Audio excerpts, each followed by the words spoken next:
Hi.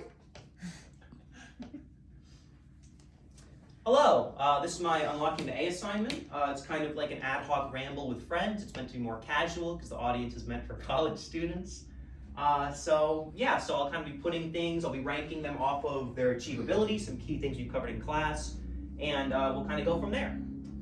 So low carbon energy is going to go in B tier. But isn't that like No, the point of it all, you know? Everyone's like, we gotta have lower carbon emissions, you know? The whole goal, it has to be S. Yeah, well, you would think so, but remember, this is achievability of these goals. So low carbon energy, while it is trending down in cost, it's not being adopted at a pace that's going to meet emission requirements by the IPCC. Because the IPCC wants to peak emissions by 2050. This is quite unlikely because a lot of countries are failing to meet their Paris agreements, or their agreements in Paris are after 2050 they're going to peak emissions. So realistically, the developed world needs to be even before 2050 to bring everything else down, and it's not very likely. You have the US is only 21% renewables, and they're slowly shifting over. And I put it in B tier because I think it is likely to be achieved. I think solar's been getting more efficient, wind's been getting more efficient, everything's been getting more efficient, whereas fossil fuels are going to be more expensive to extract. But is it going to happen in a large enough quantity before 2050? Probably not, if we go off of trends from what countries have been doing, even though the efficiency of how much it costs to generate electricity has been going down by a lot. So sadly, I'll put this in B tier, and honestly, it's probably one of the higher ones on the list. What about nuclear energy? Nuclear energy is a good point. Should be up there. The issue with nuclear energy, while it is low carbon energy like renewables, nuclear energy has a big issue with NIMBY, which is not in my backyard. People hear about nuclear accidents like 3 Mile Island, Chernobyl, or Fukushima, and the fear is really warped and played up in their heads.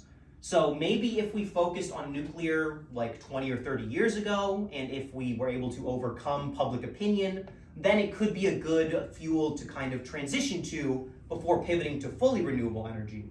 However, since there's so much public resistance to even building stations in the middle of nowhere, like there was a Yucca Mountain in Nevada where they wanted to get rid of nuclear waste, and that was canceled despite being in the middle of nowhere.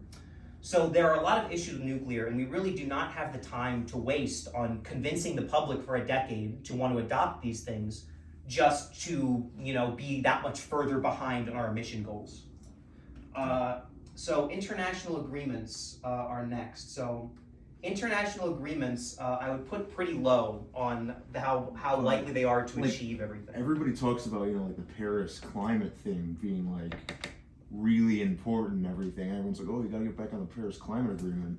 Well, I kind of agree with Bennett on this one because, like he said in the first one, people just aren't doing the Paris Climate Agreement. Yeah, but you see, you gotta have a standard, I guess, at least. See, that's the big issue with Paris, is that it's all voluntary. Nothing forces anybody to do anything. And that's kind of how international treaties on this kind of thing have to work, because if you were going to be forced to do something, why would anybody join it? So since Paris is so voluntary, countries set their own goals and requirements, and it's the exact thing that they were already gonna do anyways. They just formalized it. Yeah, Tom? Okay. Okay, never mind. Sorry. Our cameraman, I thought he had a question, but he's actually good. I just got a sore throat. So the other thing, there were other international agreements that did have some amount of success, like the Montreal Protocol really was good at reducing chlorofluorocarbons, which were found in Freon and refrigerators, which was destroying the ozone layer in the 70s, 80s, and 90s. And now it's 99% reduced in how much CFCs there are in the atmosphere. However, that was a very specific one kind of thing to remove, whereas reducing carbon emissions is prevalent in every aspect of industry, the residential sector, energy, agriculture. Emissions are an issue throughout everything, so it's hard to completely change the way our economy and society functions the same way as reducing CFCs would. And then you have more strict international agreements like the Kyoto Protocol. But that one also fell into issue because that was a stricter thing that had guidelines that you had to meet.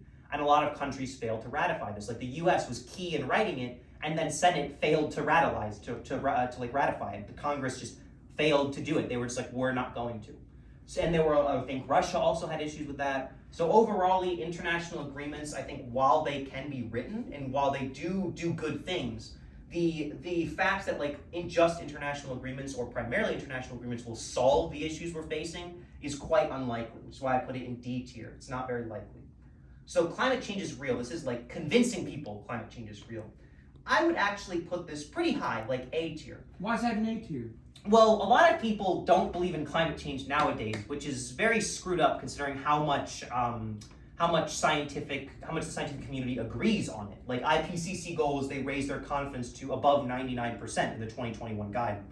The issue is that a lot of people still refuse to believe scientists about it or think there's some kind of grand conspiracy about it, which is kind of all nonsense. Well, if it's A and it's so good, like, what's the plan then to convince people? I think climate change will convince people by itself because we're starting to see a lot of the effects of climate change already with rising seawater, more extreme weather patterns shifting, temperatures shifting, precipitation shifting.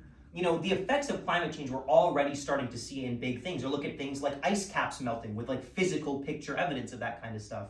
That as it gets more extreme and more real, people are going to have to admit it is kind of happening. You know, we're not going to have senators throwing snowballs in the middle of Congress to prove that climate change isn't real because it's snowing outside. You know, I think we're going to see less whack jobs and weirdos like that. Or more likely not weirdos, but people bought off by the fossil fuel industry, which lobbies like 120 million every year to Congress, which is not very good. A little morbid. Not very good for us, which might be why they get $20 billion in subsidies every year from the government. So that's just the way she goes, though. Just the way she You know? goes. Sometimes she goes that way, sometimes she doesn't. So geoengineering, I put it in C tier. I honestly This- don't even know what that is. I don't know what it is. Okay, so geoengineering is kind of broad-scale engineering projects that alter the entire planet's climate. So like terraforming. Kind of, yes. It's kind of like terraforming. But like with the air. Yeah, Well, aeroforming. there can be air, there can be water, there are a lot of things. One thing is dumping mass amounts of like iron into the oceans to like spur on bacteria to get them to grow more, to absorb more CO2. But wouldn't that this- like? It doesn't really work because they just take nutrients from other regions, so it's a zero-sum kind of thing. Okay, I was about to say I thought like red tide and stuff like that. was Yeah, part it's of not a that great thing. solution. The issue with all geoengineering is that we don't really know what it's going to do in the long term. It could have even worse effects than climate change. But it feels like something humans would do, where it's like you have a paper due at midnight and it's 11 p.m. And then you get you get a 4-hour extension with geoengineering or something like that. And there's other geoengineering like dumping aerosols into the atmosphere to kind of help cool down the planet. Because like the issue is that with things like thermal inertia, the Earth's going to keep heating up. Even if we stopped all emissions right now, the Earth would still be heating up till 2080. And we're not going to stop all emissions right now. We're not even probably going to stop all emissions by 2080, realistically. So geoengineering, I think there is a good potential that people do it because it seems like something they could possibly do. But I think it's a little unrealistic that it's actually going to solve it or that it's not going to have bad consequences outside of like what it's just supposed to be. So we have water availability next. So water availability, I put pretty low just because there are a lot of issues with how aquifers work. And it's different for around the planet. This is more like water availability for everybody on the planet, not just for, you know, keeping the United States high or like a country like India getting more of its population have nice clean water. You know, you look at the Middle East, there's not that much fresh water, a lot of areas are very cut off, and a lot of aquifers are controlled. The start of like a river aquifer might be controlled by one country. Like Turkey controls the start of the Tigris and Euphrates River, despite them flowing through a lot of other countries and supplying them with water. So there are things like desalination that can help get over this if you don't have a great supply of fresh water. But desalination is very expensive. So you have countries like Saudi Arabia who has over 50% of the world's like desalination plants. But Saudi Arabia has a lot of money to spend on these kind of things. They're very energy intensive. A lot of developing countries might not have the All that same kind money, of I money. imagine, comes from fossil fuels anyway. Yes, which is a little ironic in how it goes. But yeah, so there's not, I think, a great chance that every country can use desalination.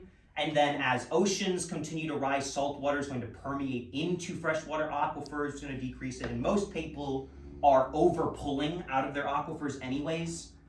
There are some international organizations that have been made to try to help with this issue, but I think it's such a huge thing that's going to be affected by climate change. C tier I could also see potentially, But I think I would probably put it more towards D tier. I think it's unlikely to actually fully be achieved. But certainly I think it is something that will get better as time goes on.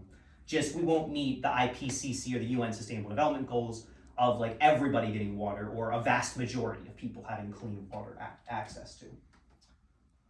So eliminating pollution or more lowering pollution is more likely the answer. And I'm gonna put this pretty low at D tier. Dude, but again, like the whole point of it all, you know? Yes, that is true. But again, we're talking about the realistically what's gonna happen. I can't believe that my elementary school lied to me on this. Because, like, realistically, agriculture is going to have to completely change the way it does stuff. They're going to have to decrease the amount of fertilizer that they use, the amount of herbicide and pesticide. They're going to have to do all this kind of stuff to completely flip how they change. Same with the way industry works, and that a lot of these industries cover up exactly what they're doing, where the public doesn't figure out about it for a while. So I'd say it's quite low. If it was just agricultural, I'd actually maybe put it in B tier, because there's been recent work in the Netherlands, like we covered in class, where they've worked a lot on making their agriculture a lot more efficient, where they've used less water and they've used like 90% less water. And I think for like potatoes was an example we had in an article, where normally it's like 9 tons of potatoes per acre, but in this case it went all the way up to 20 tons, and they used 90% less water. So the Netherlands is a big leader on like making all of these things more efficient with farming. So we could have a kind of second green revolution coming along. But this is pollution for everything, and then where it needs to be adopted. I would say the idea of lowering it to an acceptable level is probably not that likely. So zero hunger, I might actually put zero hunger probably also D tier, honestly. Why's that? Well, the issue. I don't even see what that has to do with pollution. It increases. Well, this is the UN has a lot of sustainable development goals that don't all revolve around emissions and pollution. A lot of them are just ways to kind of develop the planet sustainably in a way that helps out the population, but also, you know, helps a lot of other things. Okay. So, yes. Wouldn't it, like, eliminating hunger just increase the carbon emissions because more people would be alive, so just, like, further climate change? Whoa, Malthus. Potentially, well, yeah, that's like, yeah, Malthus, be like. But pretty much, human population is likely to level out at around 10 to 11 billion, just out of like, because kind of once economies develop more, they get better health and stuff, and they especially get better education and better healthcare for women, which decreases the amount of children that are born. So you've seen this like in every developing country pretty much, that the amount of children have been going down. So a lot of areas like in Western Europe and Japan actually have negative birth rates because they're not having 2 children like on average. So population will likely level out, but you are kind of right that if we do produce a lot more food, then, you know, it might produce more emissions. But a lot of the zero hunger goals are about reducing waste, because about half the food we make is wasted. So a lot of it's about making that process more efficient or adopting agricultural policies like the Netherlands has been doing.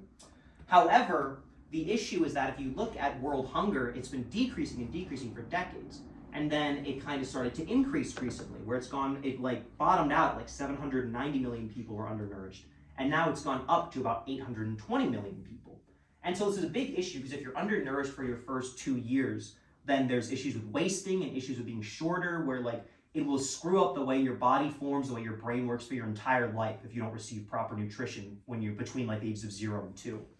And so in addition to all these other things, you're going to have more extreme weather. Precipitation is going to be more like, it's going to flip, it's going to be more like extreme swings in how much precipitation there is. Dry areas are going to get drier. Wet areas are going to get wetter because of a more pronounced El Nino effect, which is like a large body of water in the Indian Ocean. And then you also have the issue of like, as temperatures change for global temperatures, certain foods can't be grown in certain areas anymore, or they can't be grown as efficiently. Like rice, I know especially, is a big one. So as temperatures continue to increase, just aside from the precipitation and the rising seawater and people moving around and land being needed for all the refugees, you're going to have certain crops being grown inefficiently because of just temperature change. So I think we're likely to see a rise in hunger in the next few decades. It's certainly going to be more pronounced in the developing world. I don't think we'll see a huge jump in the developed world, though I could be wrong on that. Everywhere could jump up significantly. We're likely heading into a difficult next 2 or 3 decades for hunger. But, you know, it's just kind of, again, this is more off of how likely these things are to be achieved, especially when, like, the UN sustainability like goal for zero hunger only has like six programs on it that only involve like 4 countries, despite everybody signing on to this in the Rio conference in like 2015 or 2016. So, you know, again, just what are you gonna do? Shitty stuff. So safe sanitation. Sorry, I need to actually check what I had. Safe sanitation, actually pretty good. I put this one up at A tier, I would say. Dang. So safe sanitation is something that governments have really made a lot of progress in because it's worth investing into.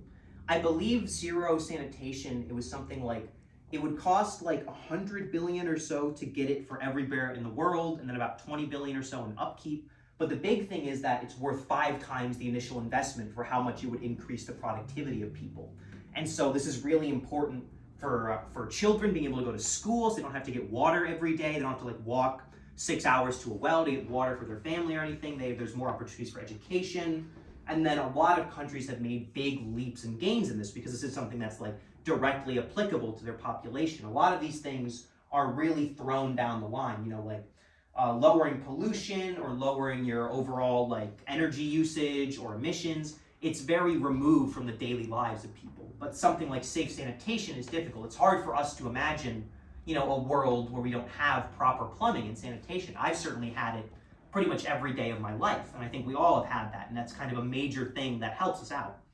So India, I know especially, has made a ton of progress. They added in these new kinds of toilets where like there's like 2 like large like sewage drains kind of thing, and so one will fill up in about 5 to 10 years, and then as that one kind of absorbs into like the ground and becomes clean, you have the second one to use, and then you kind of cycle throughout those 2.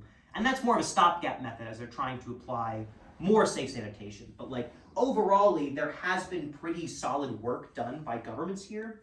And it's something that might be difficult, that we talked in class, it would be difficult to like have more charitable like corporations. Like there's a lot of charitable corporations that involve trees and planting trees, but those are pretty questionable because like they only plant them. A lot of times they're monocultures. The companies they're working with aren't very transparent on a lot of things.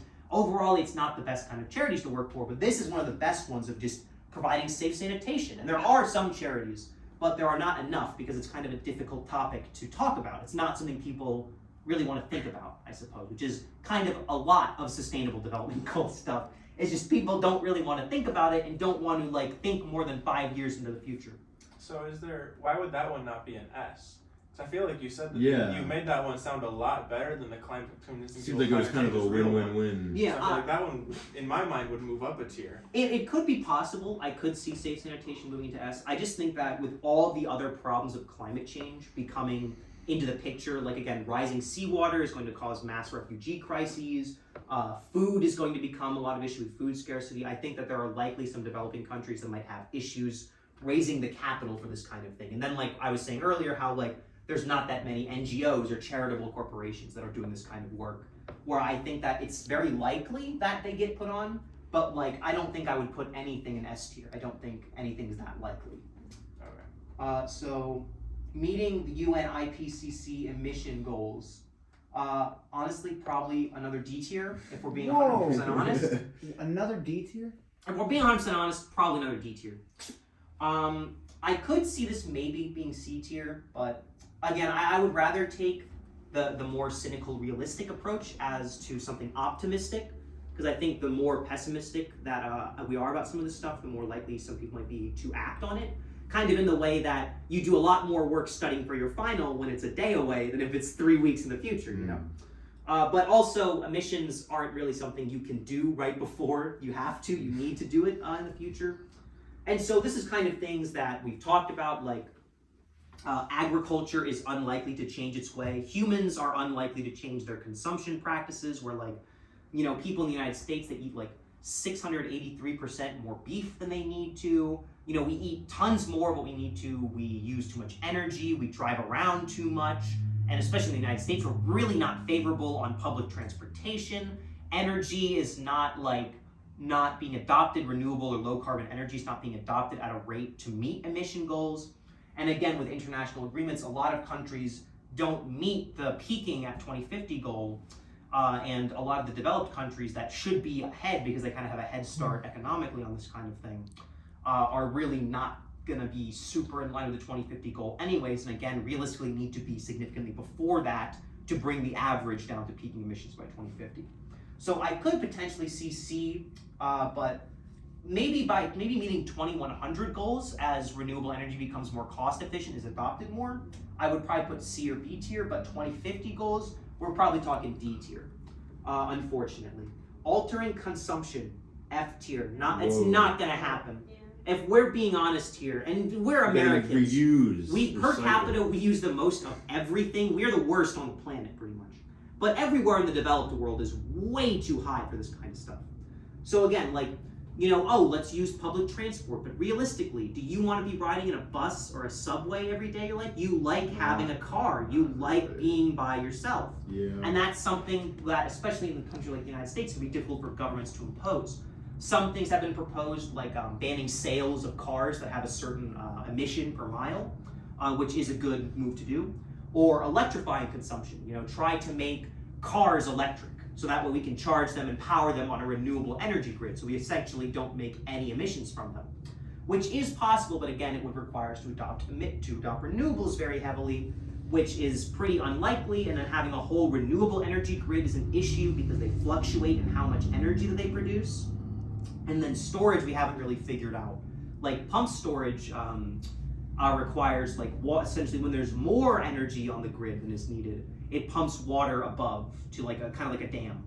And then when you need energy, that water flows down, but it's kind of inefficient. A smart grid is possible where it helps to coordinate kind of like different electronics. Like, it might turn off every fridge in the country for 3 minutes.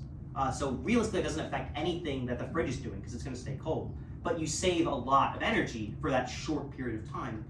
So I think that we might need something in addition to renewables to make kind of that reliability for those times when wind's not producing as much, or when it's nighttime, so solar's not producing any, especially when in the mornings is when we use a lot of energy. It's also when solar's producing very little.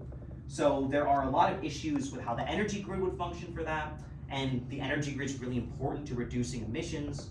And then also with altering consumption practices, again, it's like what we're talking about with food, that we need to really, really decrease the amount of meat we eat, the amount of fish we eat, the amount of poultry. We need to increase the amount of vegetables that we eat. And I think it's unrealistic that people are actually going to do that in a large enough amount. Like, I know that personally, I don't think I could go vegan. Pescatarian, maybe. But vegan, I don't think I could. I would go vegan if it was like a government mandated thing that everybody had to go vegan, because then I'm like, we'll actually do stuff, But I think that a lot of it too is getting the agricultural industry to do stuff. Like, honestly, even just cutting out beef would be a huge benefit, because beef is by far the worst livestock for emissions. Like, methane from cows is like 18% or something of all the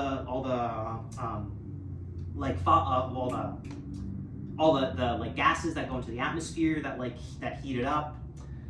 Then you have like issues too with just how much land you need, and then you need to put a lot of land into just growing stuff to feed these animals that then get fed to humans, where we could be a lot more efficient with our land space if we just grew crops. So I think realistically altered consumption, especially in the West, not very likely. Yeah. Saving the oceans. Saving the oceans, I actually had at C tier. Maybe it's a little bit better, this one. Like, there are some aspects of saving the ocean that we might get better at. Like, we're trying to use less plastics. That's kind of altering consumption as well. Are we going to use less plastics in enough way? Probably not. But there's been a lot of positive action in doing things, at least when they're related to stuff people care about. Like, I watched one of my ABCs, like a documentary that I watched for this year was on this documentary called Seaspiracy, which went over kind of like all the issues with the oceans. And some with stuff like whales, we've actually made a lot of good progress on it, even though there is still a lot of whale hunting in the world. A lot of whale populations have rebounded. However, we kind of care about whales because they're like animals we understand. We don't really care about fish in the same way we care about whales. They're not mammals. They're not intelligent in the same way we recognize whales, even though a lot of fish are quite intelligent. And you look at things like fishing down the food chain, where fish have gotten a lot smaller, and like these huge macro predators, like Goliath groupers and stuff, are way less likely. Corals are dying in the ocean because it's becoming more acidic, and that's leading to less calcium carbonate to be available. So we might get to a point where we can't even have like corals and shellfish existing in the ocean because there's not enough calcium carbonate for them to make shells out of. So that is also a potential mass extinction thing. And then again, there's massive amounts of of garbage and stuff in the oceans.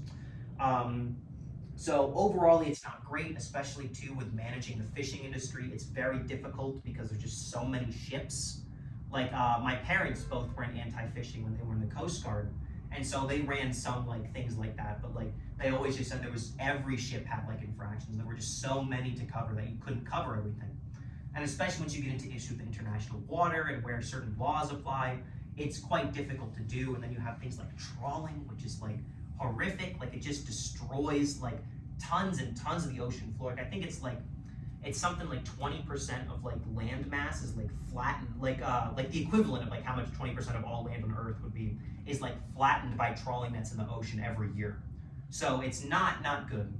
I do think though there are some programs that work well.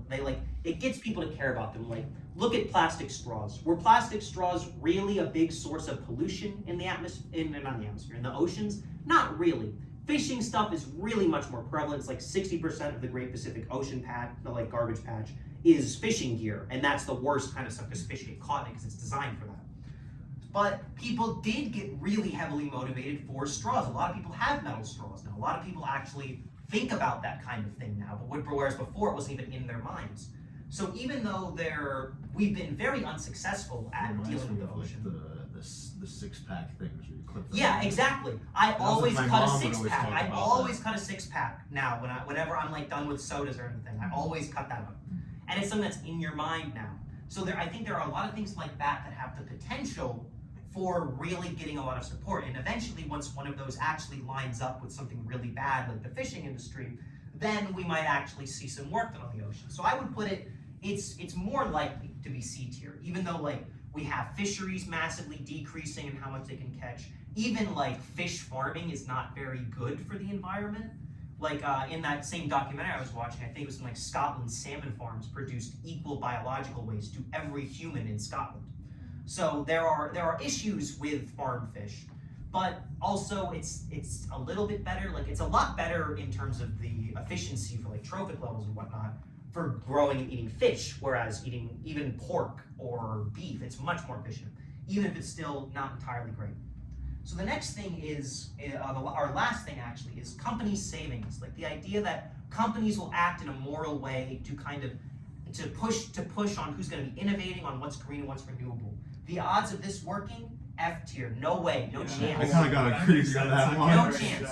Companies only care about the bottom line. There's nothing aside from profits they care about. If they're ever adopting a moral position or anything renewable, it's because it's going to yield them more profits down the line. Even if this is a positive opinion by people like us, being like, oh, this company's very green, so I'll buy their products. You know, I'll go to Whole Foods as opposed to going to Walmart, that kind of thing.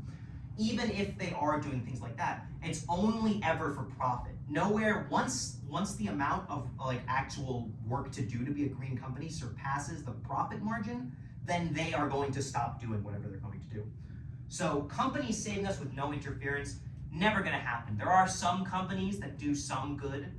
I know one I looked up in class was Lego, which actually did a lot of work with sustainable bricks, with growing like ethanol and sugarcane and stuff to make the bricks. But even then, they didn't want to make them biodegradable because the point is that you can build them forever.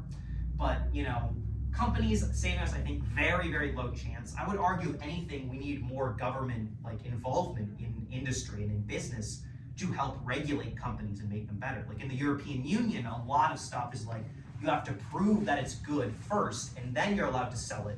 Whereas in the United States, you're allowed to sell it, and then if it's proved bad, they'll pull it off the market. Like look at cigarettes. How many decades were cigarettes giving out carcinogens and stuff like that, giving us lung cancer, before we're like, okay, we'll actually pull them back, you know? I know we were hiding it for 30 years, but you know, our bad.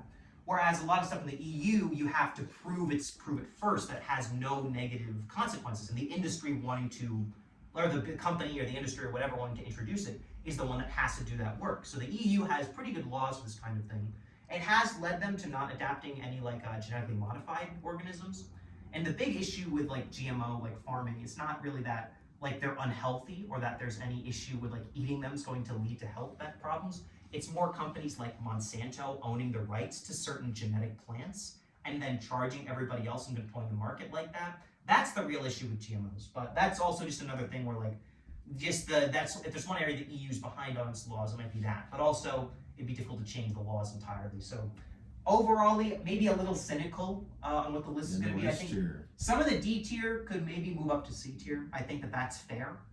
But it's not really too much of a bell curve on this tier list. But overall, this is kind of how I feel about it. You know, I kind of feel that we're unlikely to solve most of our goals, sadly, but it's just the way she goes. You know, sometimes it's just the way she goes. Just the way she goes.